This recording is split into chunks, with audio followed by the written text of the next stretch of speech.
Hello, I will be presenting research on the interaction between earthworms, soil-borne pathogens, and cover crops, focusing on their implications in crop ecology. The title of the study is Earthworms Affect Decomposition of Soil-Borne Plant Pathogens Sclerotinia sclerotiorum in a Cover Crop Field Experiment. This work highlights how biological interactions in the soil can enhance sustainable agricultural practices.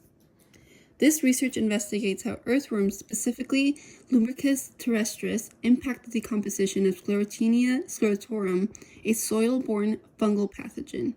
A laboratory experiment tested whether hydration affects earthworm consumption of pathogen Sclerotia, and a field experiment study explored the role of cover crops in enhancing earthworm activity. The results showed that hydrated sclerotia were significantly decomposed by earthworms and that cover crops, particularly oilseed radish, supported higher earthworm populations. These findings underline the potential of integrating biological controls into crop management to improve soil health and reduce pathogen impact. In crop ecology, soil biota, like earthworms, provide critical ecosystem services. These include nutrient cycling, soil aeration, and pest control, all of which contribute to sustainable agriculture. One of the most challenging soil-borne pathogens is Sclerotinia sclerotiorum, responsible for white mold, which affects over 400 crops globally, including many essential in agriculture. The pathogen produces long-lived sclerotia, capable of surviving for years under various soil conditions. Despite the known benefits of earthworms, their role in managing sclerotia decomposition remains underexplored. This study aimed to bridge the gap by exploring whether earthworms consume sclerotia and how cover crops influence these interactions. The study had two main objectives. One, to determine if earthworms consume Sclerotinia sclerotiorum, sclerotia, especially under hydrated conditions. And number two, to investigate whether different cover crops impact earthworm populations and their ability to reduce sclerotia in the field. For methods and materials, in the lab, a food choice experiment was set up using arenas with soil mixtures containing hydrated and non-hydrated sclerotia of two sizes, 2 millimeters and 4 millimeters. Earthworms were introduced and allowed to feed for 72 hours. The weight of the remaining substrates was measured to determine sclerotia consumption. For the field experiment, which is what my poster is focused on, plots were established with 5 treatments: mustard, oilseed radish, oat, grass pea, and bear fallow. Sclerotia were placed in mesh tubes that either allowed or restricted earthworm access. Soil samples were taken in October and March to measure earthworm abundance, sclerotia decomposition, and crop biomass. Both experiments were analyzed using generalized linear and mixed models to evaluate the effects of hydration, crop type, and seasonality. For the results, the laboratory tests showed that earthworms consumed significantly more hydrated sclerotia, about 61%, compared to non-hydrated sclerotia, about 11%. This demonstrates that hydration softens sclerotia, making them more accessible for consumption.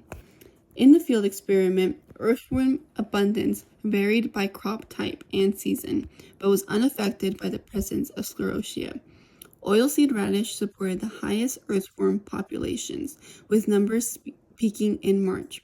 In terms of sclerotia decomposition, larger mesh tubes allowing earthworm access saw a 28% greater reduction in viable sclerotia compared to restricted tubes.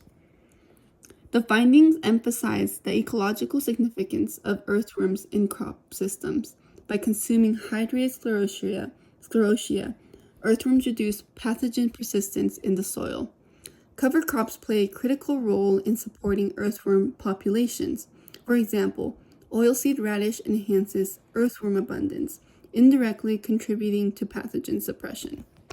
These interactions align with crop ecology goals by promoting biological pest control and reducing reliance on chemical inputs. This approach can enhance soil health, crop productivity, and sustainability. For the first figure in the poster, it illustrates earthworm abundance under different cover crops and seasons. Oilseed radish plots had the highest earthworm numbers, with population increasing from October to March. This highlights the role of cover crops in supporting soil biota.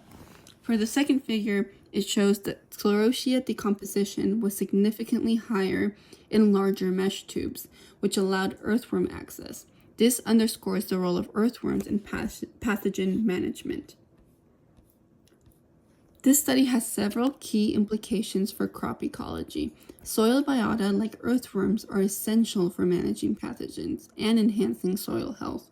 Cover crops not only prevent soil erosion but also support beneficial organisms, contributing to ecological pest control. Hydration and soil moisture management are critical for maximizing the benefits of biological interactions in the soil. In conclusion, earthworms significantly contribute to the decomposition of Sclerotinia, sclerotiorum, sclerotia, particularly under hydrated conditions. Cover crops, especially oilseed radish, enhance earthworm populations, creating a synergistic effect on pathogen suppression. These findings highlight the importance of integrating cover crops into sustainable crop management strategies to promote soil health and ecological balance.